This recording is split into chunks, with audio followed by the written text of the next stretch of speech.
This week we're finishing Radiance by Grace Draven, otherwise known as A Wet Sack of Bricks.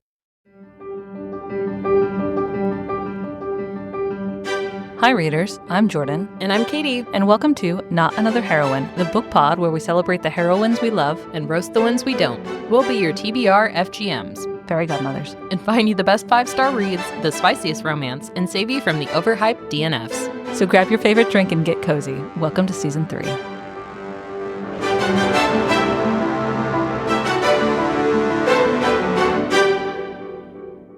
We're back. Mm-hmm. More monster romance.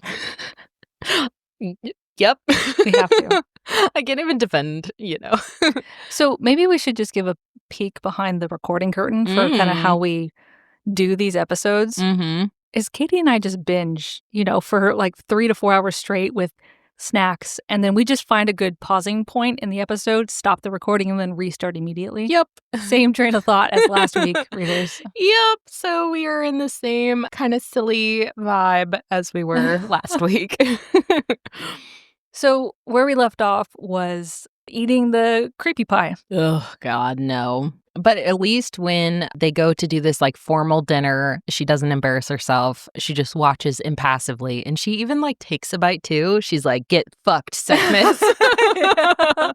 And I think they even show that everyone was watching her, waiting for some kind of reaction. They're like, boo. And Ildiko is the quintessential regal, composed, is not going to let anything ruffle her, but she's very soft and ladylike and delicate. I also love that she has a silly streak, because one of her favorite activities throughout this book is shocking the Kai by crossing her eyes. Yeah, because the pupils really freak them out. They're like, what the fuck? She does it to Brishen right in the beginning, and he's like, are you dying? He's like, absolutely not.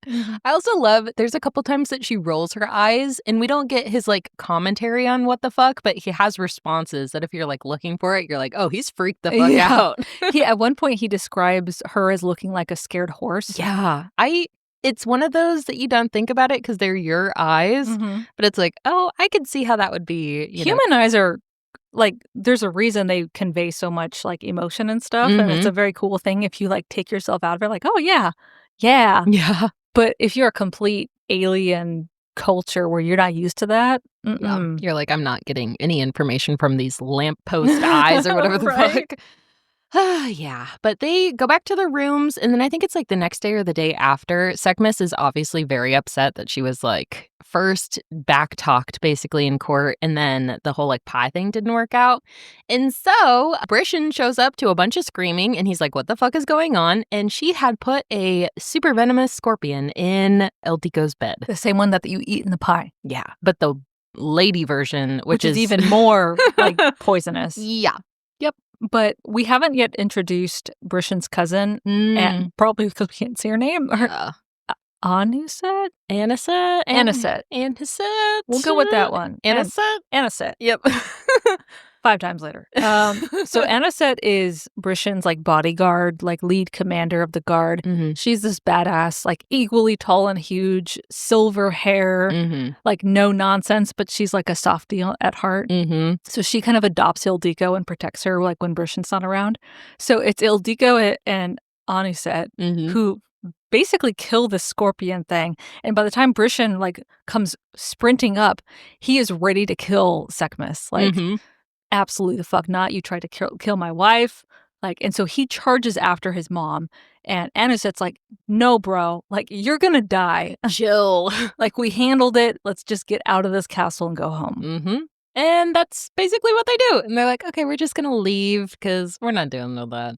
They get to the house, and then we enter into the sort of drawing on part of the plot that we have titled domestic bliss. That's what it is. They're friends. Yep. They're roommates. Yep. And I will say, when they finally decide to sleep together, in the same bed, not sexually, dig it. I eat all that shit up.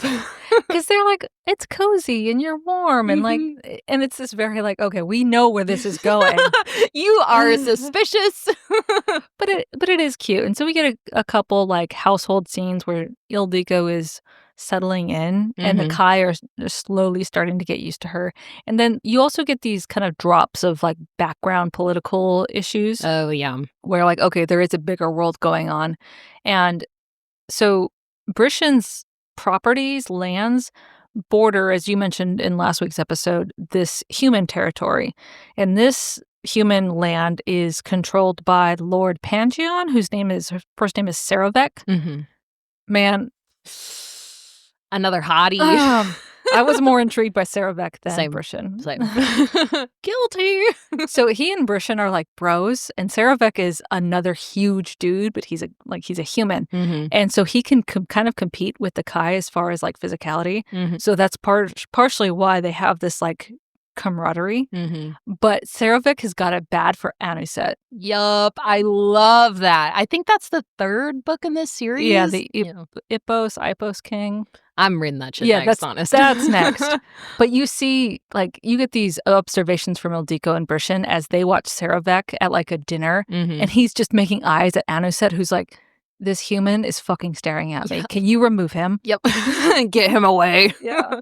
It kind of reminds me The Emperor's Edge. They introduce a character, I think in like the second or third book, that the like foppish, giant, brawny himbo character is obsessed with this like giant, tall, law enforcement, no nonsense lady. And she's like, can you fucking stop like looking at me? And he's like, but you're so beautiful. And she's like, I will fucking fight you. That's the same dynamic. Yeah, that's them.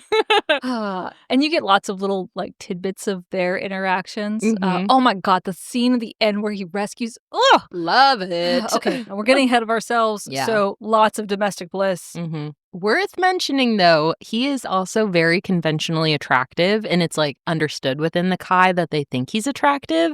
And so when they have their first, like, meeting before dinner, Mr. Brishen realizes that Lord Saravek thinks that his wife is a fucking hottie, and he's like, I don't love that. Well, because he's also heard that Ildiko is considered beautiful by human standards, and Saravek is also considered attractive by Kai standards because he's like big and brawny and like a fighter. So, like you said, Brishen starts like, I still think she's ugly, but I don't want him near my wife. Yeah, don't love that. And I think they have a dinner planned, but I think we get the sex scene before the dinner. Yeah. Yeah. Which is kind of a surprising choice by Grace Draven. They kind of fall into it. Like, the attraction just kicks in. Yeah. But it also felt a little weird because it seemed like the attraction still hadn't completely developed. Yeah, because it kind of, I feel like they even talked about it being because they were husband and wife more than like necessarily finding each other attractive, which like I fully understand, but like also like a little bit weird. Something that's done throughout is just kind of an afternote is that Grace Draven makes it a point to talk about Ildiko's like immersion in Kai culture and how like all of their stuff happens at night. And so Ildiko just has to get used to being a night person and like sleeping during the day. And I felt like it just kept the world a little bit more concrete. Yeah. It was just a nice touch. Because I also feel like it kept the sort of like alien nature of the Kai from it like getting too used to it, and you're like, oh, they're just humans. It's like, no, they're not. Like, it's like nighttime. And that becomes evident when you get to the sex scene, which is like, how do you touch someone if you have claws? Yup. Yeah. And they're not like cat claws where they retract. Nope. They're just out and about. Because he also can't really like kiss her the way that normal humans kiss. This was a little too much detail for me. Yeah, I was like, okay, you guys just like do whatever. Yeah, because you kind of get like what she's doing to him, and you're like, that's a lot. I don't, that can be closed door. Yep. That one aspect. Yeah. I feel like there's other books. I think it was the J.E. Evans book that were like, you guys have your own personal moment. Like, I don't want to watch. Oh, yeah. In Rain and Ruin? Yeah. Where it's like, you guys just do whatever. That's private between you two. Yeah. No. I don't need to know that. But yeah, so that happens before this huge dinner happens, which is like a celebration of the alliance between the human territory and Brishen's lands. So Saravek strolls in. He's like, hey, Anisette, what's up? Hey, you girl, what you doing?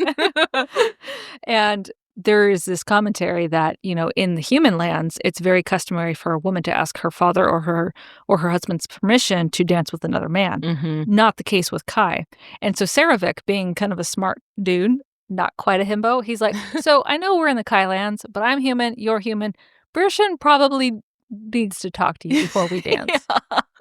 I love that. And he's like, you can do whatever, but also, do you think he's handsome? And she's like, well, I mean, conventionally, yeah, but like, we just had some wild ass sex, so like, not really thinking of him. And he's like, we need to go home. Well, yeah, it's hilarious because she has a line like that, which is, I'd rather be fucking you right now than dancing.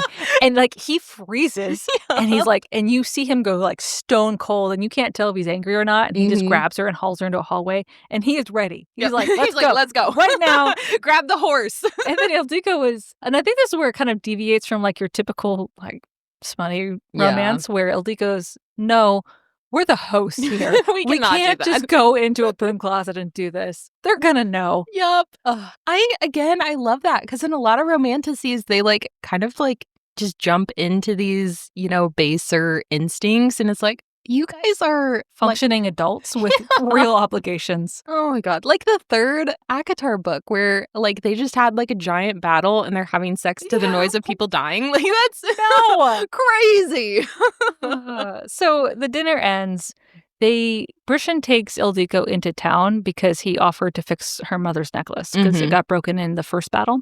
Yeah. So they go into town. She goes and talks to the jeweler, and she's in the jeweler for a long time. And so she comes out, and he's like, "Am I poor now? Oh, what just happened?" And as they're on their way back to the castle, we get the like penultimate. Is that a word? I love it. Yes. Okay. Like battle scene that is supposed to be the like trigger mark where you get sucked back into the plot.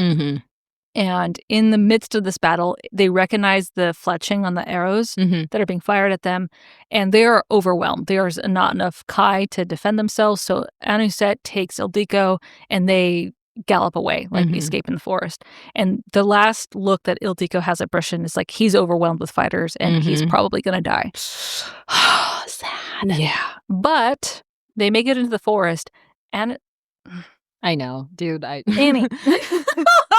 She would hate that. I know. We're going to call her Annie. So Annie also got shot by 2 arrows in her shoulder and her leg, but she makes it far enough until she collapses off her horse. And then they hear the mage finders.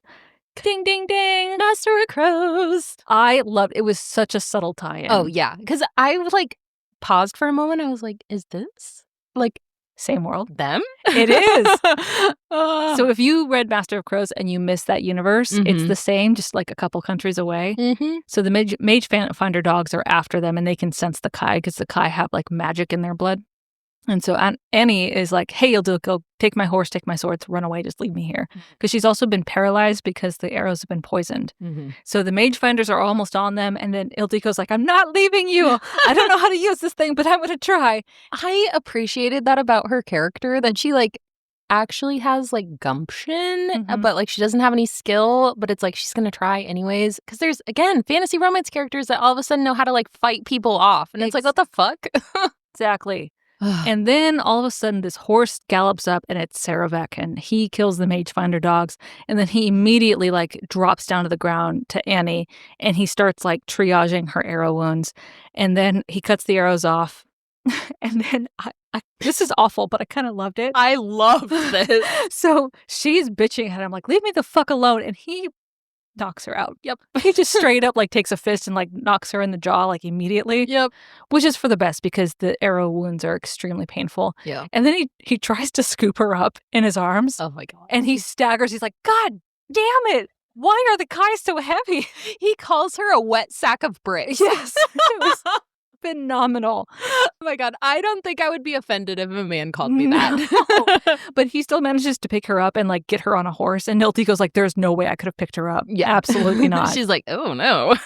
So he rescues them with his like trope of guards and like escorts them to like a cave system temple. Yeah, it's like a temple because it has like magic residual, and so the mage finder dogs can't find them there. Yeah. And that's when they find someone, or someone is brought as like a captive, and they're like, all right, you're gonna tell us everything that you know, or else the Kai are gonna fucking eat you. And he's like, what? And so obviously he reveals everything, including Brishen's hiding place, where he is, how many number of people, etc. So I feel like you and I both hard skimmed this portion. Yeah. They charge after, they plan this like grandmaster rescue of Brishen and his people. And they do it. It's successful. And then they are keeping Ildiko away because Sarovic and Annie found Brishen. He's still alive. And they tell her, I don't think you can see him right now because he's been tortured. Yeah. And so we get this heart-wrenching scene where Ildiko's like, no, I have to see my husband. And so she like fights her way to his side. And he is like unrecognizable because his face has been so beaten in, like his nose is swelled. He's missing an eye. They ripped out an eyeball. All his claws have been ripped off. Mm-hmm. And he is just basically dead. Yeah. But it's kind of confusing because after this scene, we get a kind of like a 4-day, very skimmed over, he's being healed. He's like eventually going to wake up. And then we get a wake up scene. And then that's like, I think it skips to the next chapter where it's like, he's okay. He's been like fine. And he's recovering for the past like 2 months. It felt very like sped along just to close out the story. Yeah. Because I think it immediately launches into like an intimate scene. And I was like, he almost died like a chapter ago. How is he like having sex? It's like you're the vow of whatever mix of love, web of tension. Web of love, yeah. Web of lies, like you called it. Yeah. But it's like all of a sudden they're having sex. And good on him and finding, you know, the positive and the negative, that his claws are growing back. So now he can touch his wife without like shredding her to bits. So like good for him. But also like you were just tortured. It was also, you know, you don't get a sense of who organized this fight or this attack and like what is the political motivation behind it. Yeah. Until the epilogue not the epilogue, the healing period where Sekhmet, the mom, right, she comes to visit her like recovering son and she's got a box with her. And like, you know, the minute like you hear the description of this box, like, oh, this bitch. Yeah. So she says, here, darling. Oh, also the creepy scene with her and Brishen. Ew. Unnecessary. Oh, because we didn't talk about why she's such a heinous bitch. Oh, yeah. Pause. Brishen hates his mother for a very valid reason, aside from the fact that she's like 1,000 years old and his dad is like normal. Yeah. But do you want to reveal? Yeah, I will say that this is probably a trigger warning for anyone that has any kind of like pregnancy, young child trauma, anything like that. If it's not your cup of tea, just fast forward like 30 seconds. So Sekhmet is such a crazy bitch that she had a child that was like born too early, I think, or some kind of complication. And the baby came out with a clubfoot and she decided absolutely the fuck not and snapped the baby's neck. In front of Brishen, who was like 11 at the time. Out of pocket craziness. Like, I could believe that she was vile, but that, like, you're, like, I don't have a word for that. Evil. But, like, evil is so, like, glossed over sometimes, but that's, like, pure heinous. Oh, my God. Yeah. So Brishen's hatred for his mother has a basis, and it goes back to childhood. So, like, she is completely capable of doing evil things. Like, for example, showing up at her son's house and saying, hey, it's a shame that you're my son because you would have been an excellent consort. Fucking out-of-pocket crazy bitch. She's, like, stroking his forearm and, like, hitting on her son. Crazy. A little bit of, like, Oedipus. Big yuck. Yeah. And so, oh, by the way, son, here's a little present for you to open with Ildiko. And she hands him a box. And so he takes it up to his room and Ildiko's like, what's that? And he's like, I think I know what it is. It's for my mom. You don't need to see that. Let's not. And Ildiko's like, if it's as bad as you think it is, we should look at it together. Like, I want to be here for you. And so they open the box and it's Cyball just rolling around. Yeah, she'd be crazy. Wild. Crazy. And then that's the end? Yeah. They love each other. They're happy. Yep. Done. Yep. Epilogue. Yep. Completely off the rails. What the fuck? So in the epilogue, this is supposed to be a cliffhanger. It doesn't really feel like one. You can 100% not read the second book in this. Yeah. But what happens is Sekhmet is back in her rooms. She has just murdered her latest lover.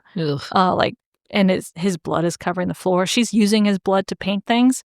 She does this dark, psychotic, dark death ritual and basically opens a portal to some sort of hell and summons a bunch of demons that just start taking over her body. Wild. and the dead lover comes back to life as like a demon. There you go. Completely weird and unrelated to the rest of the book. But that I almost feel like that should have happened earlier. Yeah.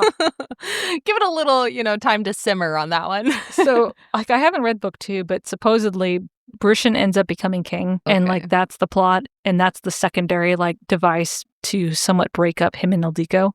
I just don't care enough to read it. Yeah, I got what I needed. Yeah, this was it. So, some similar books, though.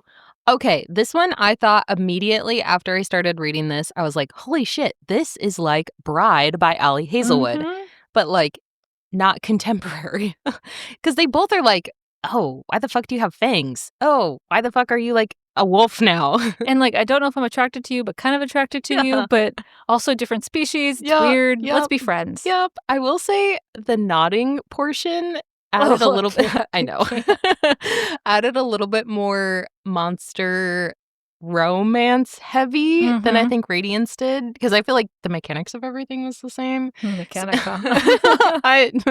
Very technical term here. So I think if you read Radiance and then you're like, this is kind of my thing, I would go next to Bride. And then you can go into... talk about... Okay, well, so we mentioned Iceblend and Barbarians in the first episode. Yeah. Obviously, that's another similar one.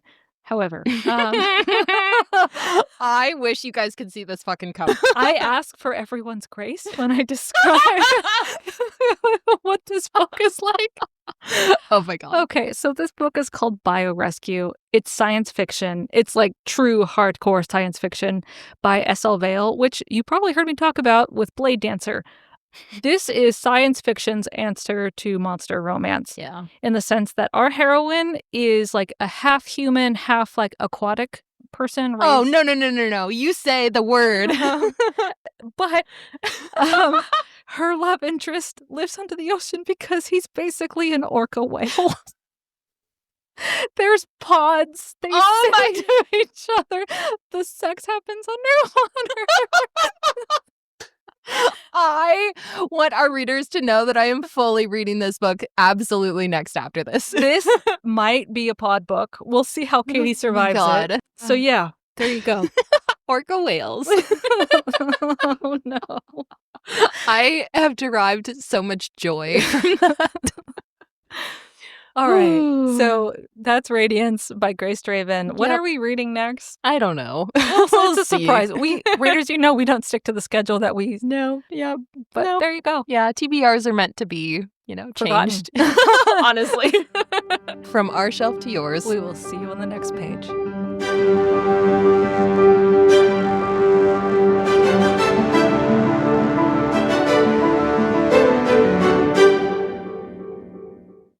Hi, readers. Like what you've been hearing? Check out the Spice Archive at notanotherheroine.com to see all of our reviews and ratings. And if you'd like to support our growing library, find us on Patreon and get access to exclusive bonus content. If you'd like to just listen, we post new episodes every Monday and Wednesday on Spotify, Apple, and Amazon. Thanks for listening.